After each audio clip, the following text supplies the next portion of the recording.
So Greek classics, I've been a fan of these for a very long time as a genre. I'd say the Greek classics, right, broadly including Greek tragedy, the Odyssey, Greek philosophy.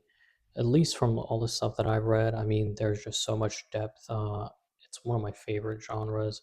I really highly recommend this genre to everybody, pretty much. I don't think that there is another category of works where there's this much depth in the works and in the authors.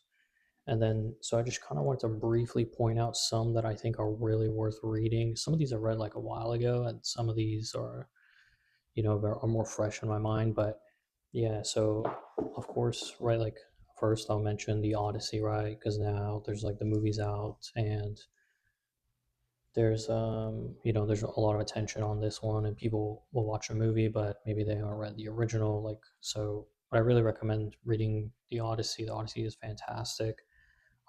There is like some scenes that get cut out, of course, but like the wisdom and just the knowledge that Homer, I think, brings up here is like relevant to life, right? Like you can see this as like a mapping and analogous to human life, and you can see where like every human being goes on an adventure, every human being goes through struggles, every human being is forced to choose between two like difficult paths that basically have the it's like unreconcilable situations, right? And like he encounters all of this in this work. There's just so many brilliant moments, and that's, I would say that in general, kind of that's one of the things that I really like about Greek tragedy is that Greek tragedy and Greek classics is that they they really focus on the human condition and point out like the wisdom that's like timeless and essential to all human aspects, right? Um, of course, another one is like Sophocles, right? This is the three Theban plays, right? Like we have Antigone here, Oedipus, right? Oedipus complex, like everybody's aware of from Freud, right? Like Freud gets this from here, and you kind of get to see the whole story about Oedipus and like what happens and like fate and how life can be unfair and cruel and like how you should respond to it and like how you can still maintain your dignity and humanity even though there's like awful things going on. And yeah, that's just some of the wisdom in here, but there's so much more. I read this one a while ago, so it's not completely fresh on my mind, but similar vein too is like another Greek tragic work, right? And this is Aeschylus, the Persians, and other plays. I don't actually remember too much about this. I need to reread this, and that's another point I was going to bring up with these is all of these pretty much like you can reread all of these texts like, I mean, as many times as you want, and you will gain something new from them each time. Um, Also, I will point out you don't, if you feel lost or like you don't get some of the references, like the texts usually like help you out, but um definitely some of the like they're challenging, right? Like some parts you're not going to understand all the references, and sometimes there'll be some like footnotes that help explain it, especially on the tragedies. Like there's a lot of footnotes, and that's just something you just have to get comfortable with, right? Like unless you're a classicist, which I envy of you if you are, that's really cool. Maybe in another life I'll be a classicist, but yeah, like unless you're a classicist and you know all the Greek mythology references and all these other like references that the text mentioned, like you're gonna get a little lost, and that's something you just have to be comfortable with. Unless you want to Google and look up stuff all the time, like on it through a first pass or something. I'm not sure like how you like to read, but yeah, that's just like another one. Um, Aeschylus is like a brilliant author, actually. Like, I've read a lot. I think I actually like his tragedies more than Sophocles. Agamemnon here is, for example, tells the story about like Agamemnon after he comes back from the Greek, um, like from the Trojan War, right? So Odysseus is like his voyage home from the Trojan War.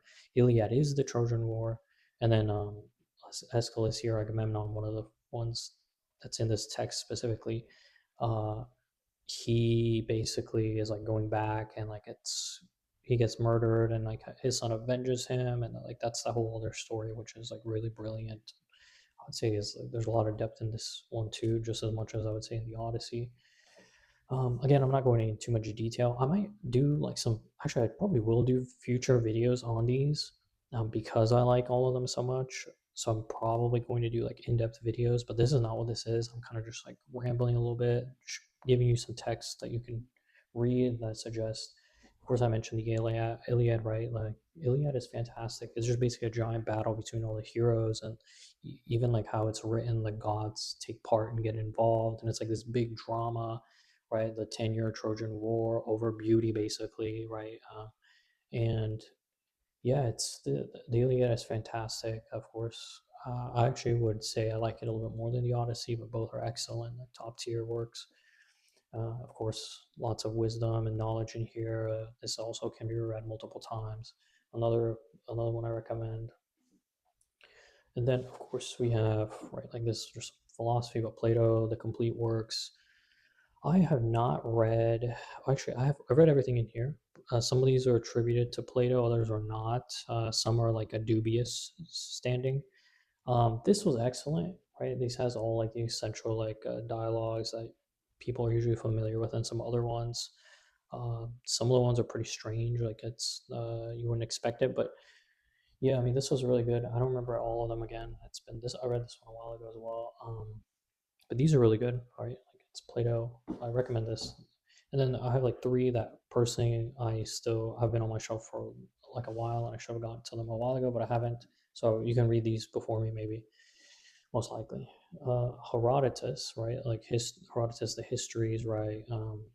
This is like a recounting of basically the Greeks versus the Persians, right? And yeah, it's that's kind of pretty much all I know about Herodotus, right? Like one of the first like Greek historians. But yeah, this is on my to read list. I'm sure I'm gonna learn a lot. There's a lot of good stuff here.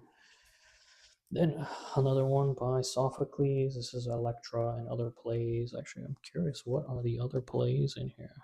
I haven't read this one at all. Okay, Women of Trachis, Women of Thrax, Ajax, Electra.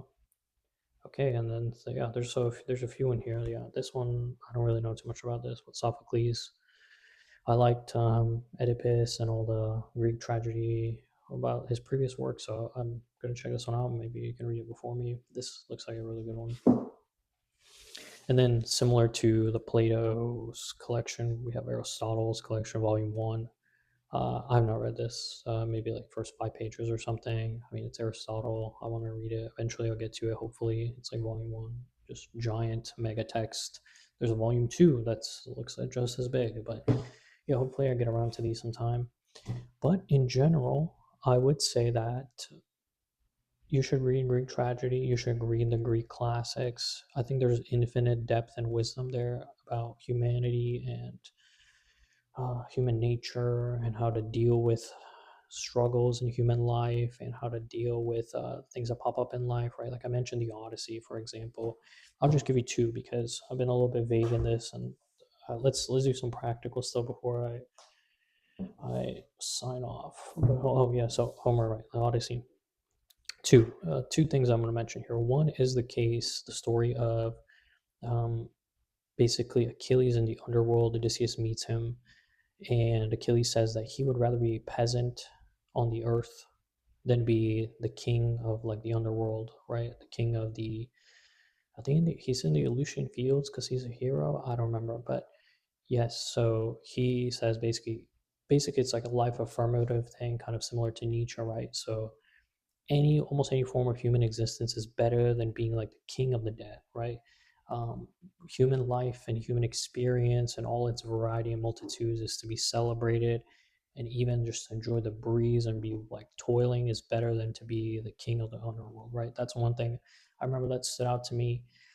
I'll give you one more to when Odysseus is on with Calypso's island, right? I can't really recall the subtlety if he's like willingly there. I know she like kind of tricks him, but like it's also I think implied that he's there willingly. But of course, the story here is right. Like right, a ship was made for sailing, right? Like human life, like a ship is safe in the harbor, but that's not what it was made for. And I feel like that's a really good example for humanity too, right? Like human beings, right? Like you can stay safe, you can stay comfortable, but that's not what human life and experience was made for. And he goes out on the journey to continue his return home, knowing it's going to be brutal. Like he casts off on a raft, and it actually ends up being way more brutal and way more difficult than he expected, as usually happens on all of our human journeys, right? When you go on adventure and on a journey, it ends up being substantially more difficult and substantially harder than we expect. But again, you still have to go embark on the journey, embark on that adventure. So definitely, yeah, that's another one. And I'll give you a third one that I personally have kind of thought about, and that is when I think I forgot the two like choices, the actual name, like Chartibus and basically the big whirlpool and the scary monster that's created because I think Hera, Zeus's wife, is jealous and makes the monster because Zeus sleeps with that previous human form. Anyways, the two choices are the scary monster or the big whirlpool. And this is, like, of course, I mean, like everybody is pretty much familiar with this. In life, if you're not, you will be faced with a limited set of choices, two, three, however many it is, and they're all trash, they're all bad. And you still have to choose between them. You don't really, you basically just get to choose the least worst one or the one that you think is the least worst one. And this is also similar to the trolley problem, right? Like, I think Odysseus faces a similar case too, because if he goes to the whirlpool, everybody dies, right? The trolley kills everybody. But if he goes on the other path, only a few people die. So he kind of chooses the utilitarian, like leader choice. But there's like moral complexities and complications involved around that, of course.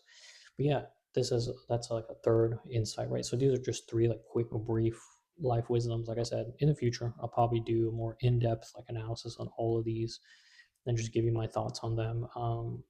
There's a lot of excellent like just analysis on the Odyssey and the other works too. So I would read those too. But yeah, that was kind of just my little brief recommendations on some of the classics. And if you want to take away like any message or anything from this, I would just say read the Greek classics, read Greek tragedy, read Homer, read the Greek philosophers. There's so many other writers and authors I didn't mention.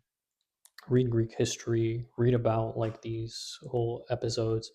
I feel like that, right, that as a culture is like, I mean, there's just an infinite amount there to learn. And if there's one takeaway, it's just pick any of these and start reading them and check them out. That's all I have to say about these.